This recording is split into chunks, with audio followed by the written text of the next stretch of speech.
আমার তো অবশ্যই আছে, আমি সেই লক্ষ্যেই কাজ করছি। আমি সংরক্ষিত আসনে চাইব।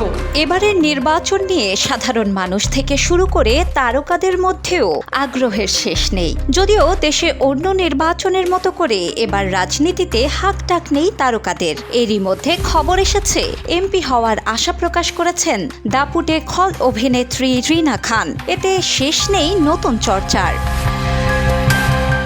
নির্বাচনী প্রচারণার একেবারে শেষ মুহূর্তে এসে রাজনীতির মাঠে নতুন খবর চলে উঠেছে বারুদের মতো করে। ঢাকা 17 আসনে নাকি রিনা খান সংরক্ষিত আসনে এমপি হতে চান। বিএনপি সমর্থিত এই অভিনেত্রী বলেন, বিগত 17 বছরে দলের সমর্থক শিল্পীরা নানা নির্যাতন ও বাধার সম্মুখীন হয়েছেন, যার শিকার তিনি নিজেও।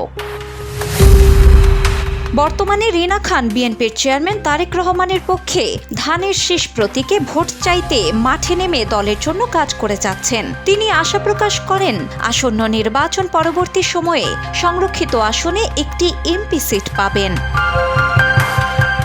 এদিকে তার এই আশা তুমুল আলোচনার জন্ম দিয়েছে। এখন এমপি হওয়ার স্বপ্ন পূরণ হবে কিনা সেটা শুধু অপেক্ষার বিষয়। বিনোদন ডেস্ক, দ্য নিউজ।